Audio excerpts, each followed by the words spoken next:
चलिए देखिए, आज हम बात करेंगे गतिमान आवेश एवं चुंबकीय क्षेत्र। तो गतिमान आवेश यानी जैसे अभी पहले चैप्टर में आपको पढ़ाया गया था कि जैसे स्थिर आवेश के बारे में, किसके बारे में? स्थिर आवेश के बारे में। जो स्थिर आवेश होता है वो केवल कौन सा क्षेत्र उत्पन्न करता है?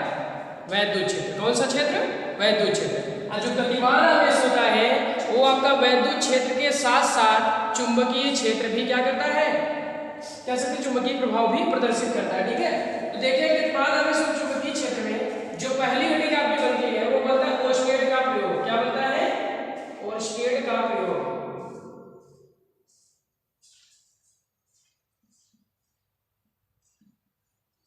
देखिए ओर्स्टेड है आपके वैज्ञानिक है।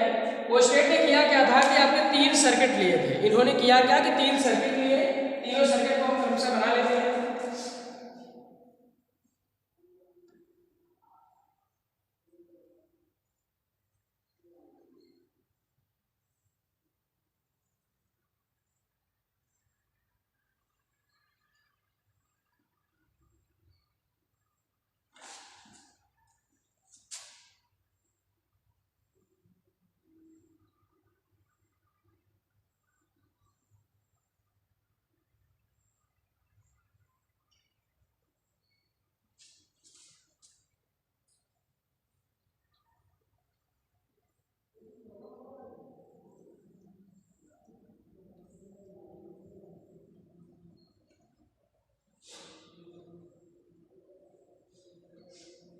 देखिए ओर्स्टेड ने किया क्या कि 3 सर्किट लिया। 3 ही सर्किट को दरअसल एक ही सर्किट को 3 बार में दिखाया गया। कैसे दिखाया गया?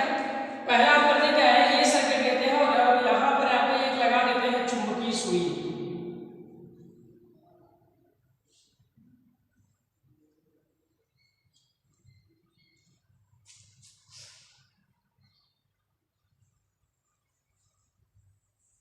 देखो उन्होंने किया क्या कि एक परिपथ लिया, उसमें क्या करिए लगा है आपका स्विच। स्विच को दबाने से धारा का प्रवाह जाता है या तो क्या होगा? रुक जाएगा। ठीक है, तो ओर्स्टेड का प्रयोग अक्सर आपके एग्जाम में पूछा जाता है। तो कैसे हम लिखेंगे? ओर्स्टेड नामक वैज्ञानिक ने आपके एक ही प्रयोग को 3 बार प्रदर्शित किया। क्या उन्होंने 3 परिपथ लिया। तीनों परिपथ में किया क्या? इन्होंने एक इसी सेल के नीचे, या आपका क्या है? सेल या बैटरी या सेल के नीचे ही आपका लगा दिया चुंबकीय सुई। और चुंबकीय सुई लगाने के साथ इन्होंने पहले परिपथ में, ये हमारा फर्स्ट हुआ, तो फर्स्ट में इन्होंने किया क्या कि कोई भी धारा को प्रवाहित नहीं किया, यानी जो स्विच है उसको ऑफ ही रखा, ऑन नहीं है। उस कंडीशन में देखा कि जो चुंबकीय सुई है उसमें कोई भी विक्षेप नहीं पाया जाता है, यानी चुंबकीय सुई बिना विक्षेप की एकदम स्थिर अवस्था में होती है। इसका मतलब है बिना वैद्युत धारा का कोई भी चुंबकीय क्षेत्र उत्पन्न नहीं होगा। यानी कब चुंबकीय क्षेत्र उत्पन्न होगा? जब आपका किसी भी वायर में या किसी भी चालक तार में वैद्युत धारा क्या होगी? प्रवाहित होगी, तब जाके आपका क्या उत्पन्न होगा? चुंबकीय क्षेत्र उत्पन्न होगा। ठीक है, तो हमको यहाँ पे चुंबकीय क्षेत्र देखना है। वैद्युत क्षेत्र पीछे क्लास में पढ़ चुके हैं। ठीक है, अब यहाँ पे इस कंडीशन में उन्होंने क्या देखा कि जो ये आपका प्लस सिरा है और ये है माइनस सिरा। होता क्या है कि इसमें जब कोई भी धारा प्रवाहित नहीं कराई गई, यानी इस स्विच को क्या ऑफ ही रखा गया, ऑन नहीं किया गया, तो इसमें हुआ क्या कि चुंबकीय सुई में कोई भी विक्षेप नहीं हुआ। विक्षेप ना होने से यह अभिप्राय है कि यहाँ पर कोई भी चुंबकीय क्षेत्र उत्पन्न ही नहीं हुआ। ठीक है, अगले में देखा जो इन्होंने सेकंड परिपथ बनाया था, सेकंड में क्या किया कि इस स्विच को ऑन कर दिया। क्या किया? स्विच को ऑन कर दिए और यहाँ भी प्लस धारा और ये माइनस। तो जैसे ही धारा इधर की ओर जाने लगी, अब जैसे ही धारा आई, अब ये जो सीधी चुंबकीय सुई थी वो हल्का सा विक्षेप करके क्या हो गई? टेढ़ी हो गई। ठीक है, ये ऐसी कंडीशन में आ गई। इसका मतलब यहाँ है कि चुंबकीय क्षेत्र अगर वैद्युत धारा बहेगी तो वहां पर चुंबकीय क्षेत्र ऑटोमेटिक डेवलप हो जाएगा। उसके चारों ओर चुंबकीय क्षेत्र ऑटोमेटिक क्या होगा? डेवलप हो जाएगा। फिर तीसरे कंडीशन में उन्होंने क्या देखा कि धारा की दिशा को उल्टा कर दिया। धारा की दिशा क्या किए? उल्टा कर दिए।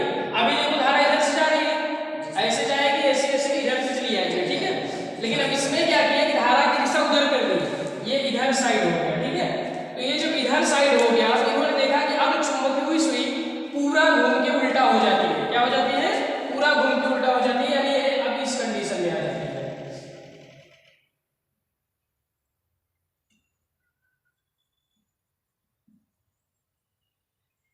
ये देखिए, ये चुंबकीय सुई अब कुछ इस डायरेक्शन में हो जाती है। यानी अगर धारा की दिशा कहीं नहीं है तो चुंबकीय सुई में कोई भी विक्षेप नहीं उत्पन्न होगा।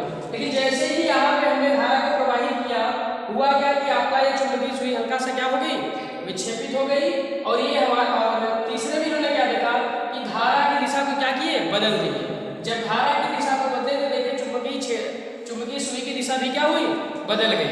जिससे इन्होंने यह निष्कर्ष निकाला कि जिस दिशा में वैद्युत धारा की दिशा होगी, ठीक है, अगर वैद्युत धारा की दिशा को हम क्या करेंगे, चेंज करेंगे, तो चुंबकीय क्षेत्र की दिशा भी आपकी क्या हो जाएगी, बदल जाएगी। अब इस क्षेत्र को ज्ञात करने के लिए नियम भी बनाए गए हैं, अभी आगे पढ़ाया जाएगा इसी क्लास में। तो नियम आपके जैसे आपका बनाया गया है चुंबकीय क्षेत्र ज्ञात करने के लिए, दाएं हाथ की हथेली का नियम नंबर 1 बनाया गया है, ठीक है। और सेकंड आपका बनाया गया है मैक्सवेल का स्क्रू गेज नियम, ठीक है। जो मैक्सवेल का स्क्रू वाला नियम होता है, ठीक है, वो भी इसी का निकालने के लिए होता है कि अगर धारा इधर जा रही है तो चुंबकीय क्षेत्र या चुंबकीय क्षेत्र आपका किधर उत्पन्न होगा, तो ये आपको उसमें बताया। ये आपका था ओस्टेट का प्रयोग। ओस्टेट का प्रयोग तो समझ आ गया होगा ना। उन्होंने किया क्या था कि 3 परिपथ लिए, एक में क्या किए कि धारा को प्रवाहित ही नहीं की, एक परिपथ में धारा को प्रवाहित नहीं किए। तो उन्होंने देखा कि चुंबकीय सुई में कोई भी विक्षेप उत्पन्न नहीं होता है। दूसरे परिपथ में उन्होंने क्या किया कि धारा को इधर साइड से निकाला, ठीक है। जब इधर साइड से धारा को निकाले तो हुआ क्या कि यहाँ पर जो चुंबकीय सुई है वो हल्का सा बेंड हो गई, यानी इसमें विक्षेप उत्पन्न हो गया। अब विक्षेप का मतलब होता क्या कि यहाँ मैग्नेटिक फील्ड जनरेट हो गया। इस वाले में क्या किया इन्होंने इस तीसरे परिपथ में अपने क्या किया कि धारा की दिशा को ही बदल दिया। अच्छा, जब धारा की दिशा बदल गई तो इन्होंने देखा कि धारा की दिशा बदलने के साथ साथ चुंबकीय क्षेत्र की दिशा भी क्या हुई, बदल गई। इसका मतलब यह है कि जो धारा चुंबकीय क्षेत्र की दिशा है वो धारा की दिशा पर क्या करती है, निर्भर करती है। क्या करती है, निर्भर करती है। क्लियर हो गया। बस ओस्टेट के प्रयोग में आपको इतना ही लिखना है। आगे आ जाता है आपका बायो-सेवर्ट का नियम, जो कि 100% इंपॉर्टेंट है, ठीक है। इसको थोड़ा आप क्लियरली देखेंगे, आप इसको इरेज करेंगे, ठीक है। आप लोग लिखिएगा मतलब नोट्स में दिया जाएगा। तो जो अगली टॉपिक्स का नाम आता है वो आता है गति, धारावाही चालक के कारण। एक नहीं है क्या, देख लीजिए।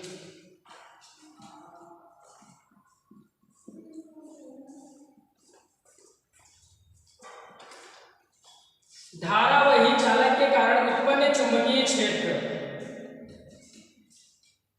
इसी को कहते हैं बायो-सेवर्ट लॉ। बायो-सावर्ट लॉ, यानी इसी को बोला जाता है बायो-सेवर्ट का नियम। देखिए, बायो-सेवर्ट का नियम जो बताया गया वो ये बताया गया था कि कोई भी आपका वायर होगा तो उसके अगल बगल, जैसा भी हमने देखा था कि इधर से हमने धारा लगाया और यहाँ पे क्या उत्पन्न होगा, चुंबकीय क्षेत्र उत्पन्न होगा। अब वह किस जगह में होगा और कितना चुंबकीय क्षेत्र उत्पन्न होगा, उसी का अध्ययन कौन किए थे, बायो और सेवर्ट ने।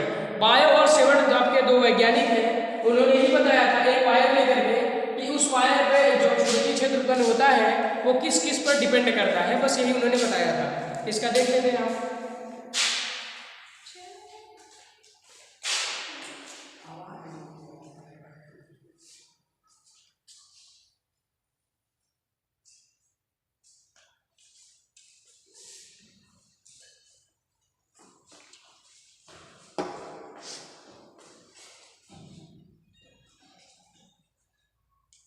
देखिए, बायो-सेवर्ट ने किया क्या, इन्होंने एक वायर लिया, मान लेते हैं ये क्या है, वायर है, ठीक है।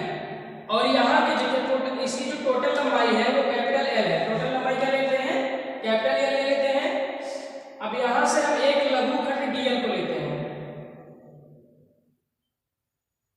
टोटल लंबाई अगर इसकी हम एल लेते हैं तो ये छोटा वाला क्या बन जाएगा, डीएल बन जाएगा।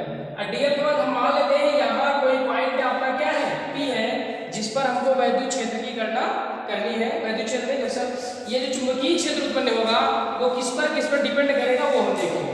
तो यहाँ पे आपका क्या बिंदु पी लेते हैं। फिर इन्होंने देखा, जो आपके बायो-सेवर्ट है, इन्होंने देखा कि ये जो चुंबकीय क्षेत्र उत्पन्न होता है वो किस किस चीज पे कैसे डिपेंड होता है। तो इन्होंने पहला जो कॉन्सेप्ट बताया, इन्होंने पहले कहा कि इसमें यदि आई धारा प्रवाहित हो रही है, यदि इसमें आई धारा प्रवाहित हो रही हो तो जो बिंदु P पर चुंबकीय क्षेत्र उत्पन्न होगा वो इसके अनुक्रमानुपाती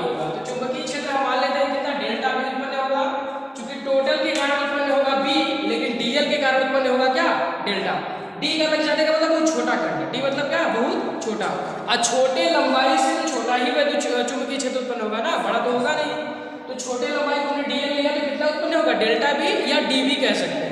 आप डेल्टा का लिख के क्या लिख सकते हैं, डी भी लिख सकते हैं, कोई दिक्कत नहीं, चाहे डेल्टा लिखिए या डी लिखिए, दोनों बराबर। तो ये जो होगा वो अनुक्रमानुपाती होगा किसके, आई के। यानी मैंने ये बताया कि किसी चालक तार के कारण जो उत्पन्न चुंबकीय क्षेत्र होगा उस चालक तार में बहने वाली धारा आई के अनुक्रमानुपाती होगा। क्या होगा, अनुक्रमानुपाती होगा, अर्थात delta B is proportional to क्या, डेल्टा आई। ये इनका पहला स्टेटमेंट था। फिर सेकंड स्टेटमेंट इन्होंने क्या बताया, सेकंड इन्होंने ये कहा कि यहां से यहां तक कोई ना कोई मिलाने वाली रेखा होगी, होगी कि नहीं होगी, होगी। हम ये मान लेते हैं कौन सी है, आर दूरी पर है। कितनी दूरी पर है, आर दूरी पर है। तो फिर अब अगला जो बताया इन्होंने कहा कि जो इसके कारण जो चुंबकीय क्षेत्र उत्पन्न होगा वो लघुखंड की लंबाई, लघुखंड की लंबाई, लघुखंड की लंबाई क्या है, डीएल है। तो इसके कारण जो चुंबकीय क्षेत्र बी पर होगा लघुखंड की लंबाई डेल्टा बी की, डेल्टा, ये आपका देख कर लूंगा। फिर अगला कथन इनका क्या था कि जो बीच की दूरी है, जो बीच की दूरी है इस दूरी के वर्ग के व्युत्क्रमानुपाती होगा। यानी चौथे में उन्होंने कहा कि जो डीबी निकलेगा वो इनवर्सली प्रोपोर्शनल होगा। क्या होगा, इनवर्सली प्रोपोर्शनल। ये आपका सेकंड हुआ, ये थर्ड, और ये आपका कौन सा हुआ, फोर्थ। अब हम इन्हीं चारों नियमों को क्या करेंगे, मिला देंगे। इन्हीं चारों नियमों को क्या करेंगे, मिला देंगे। यानी समीकरण 1, 2, 3 व 4 से अब देखेंगे अगर आप तो LHS सबका सेम है तो RHS ऑटोमेटिक क्या हो जाएगा, सेम हो जाएगा। यानी इसको हम लिख सकते हैं DB is proportional to I delta L या DL साइन थीटा ना, I DL साइन थीटा बटे में कितना, R स्क्वायर। यही हो गया आपका क्या, बायो सेवर्ट का नियम। अब आपको पता है कि जैसे ही हम प्रोपोर्शनलिटी कांस्टेंट को हटाएंगे वहां कोई ना कोई क्या लगाते हैं, वैल्यू लगाते हैं, और वो वैल्यू हो जाती है आपका mu naught upon 4 pi into I DL sine theta upon में क्या, आर स्क्वायर। ये हो गया आपका किसका नियम, बायो सेवर्ट का नियम। तो बायो सेवर्ट का नियम आपका यहां तक पता है, एक बार पुनः रिपीट करेंगे। देखिए बायो सेवर्ट ने किया क्या कि एक एल लंबाई का कोई चालक तार लिया। क्या किया, एल लंबाई का कोई चालक तार लिया। इस लंबाई के कारण इन्होंने क्या किया कि लघुखंड डीएल लिया। क्या लिया, लघुखंड डीएल लिया और एक बिंदु पी माना। और इन्होंने सोचा क्या, गणना किए कि बिंदु पी पर जो उत्पन्न चुंबकीय क्षेत्र होगा वो इस पर कैसे डिपेंड करता है, किस प्रकार से निर्भर करता है। तो इन्होंने पहला जो कंडीशन बताया वो ये बताया कि किसी बिंदु P पर उत्पन्न चुंबकीय क्षेत्र का मान जो उसमें चालक तार में प्रवाहित धारा होगी वो I के क्या होगी, अनुक्रमानुपाती होगी। अर्थात DB इज प्रोपोर्शनल टू क्या, I। ये आपका उनका पहला कथन से ध्यान से सुनिएगा, वही आपको लिखना भी है। कथन लिखने के बाद तब जाके ये करेंगे, ठीक है। फिर दूसरे कंडीशन में उन्होंने क्या कहा कि बिंदु P पर उत्पन्न चुंबकीय क्षेत्र का मान, बिंदु P पर उत्पन्न चुंबकीय क्षेत्र का मान लघुखंड की लंबाई dl, लघुखंड की लंबाई dl के अनुक्रमानुपाती होता है। अर्थात DB इज प्रोपोर्शनल टू क्या, dl। फिर तीसरे में उन्होंने बताया कि बिंदु P पर उत्पन्न होने वाली जो आपका चुंबकीय क्षेत्र होगा वो बिंदु P और dl को मिलाने वाली रेखा ना, बिंदु P और dl को मिलाने वाली रेखा तथा इस dl के बीच जो एंगल बन रहा है उसी एंगल के ज्या मतलब साइन, तो ज्या के अनुक्रमानुपाती होता है। अर्थात delta B is proportional to sine theta. फिर आगे बताया इन्होंने कि बिंदु P पर उत्पन्न चुंबकीय क्षेत्र की जो तीव्रता होगी वो आपका होगा क्या कि इन दोनों के बीच की दूरी, यानी डेल्टा एल लघुखंड और बिंदु P के बीच की दूरी के वर्ग के व्युत्क्रमानुपाती होता है। अर्थात समीकरण 1, 2, 3, 4 को जब हम मिलाएंगे तो DB is proportional to I dl sine theta बटे में क्या, R स्क्वायर। और dv बराबर जैसे आप प्रोपोर्शनलिटी कांस्टेंट को हटाएंगे उसको हम क्या करेंगे mu naught upon 4 pi into i delta l sin theta बटे r स्क्वायर। ठीक है, आप लोग कीजिएगा, फिगर बना लीजिए, फिगर बनाने पर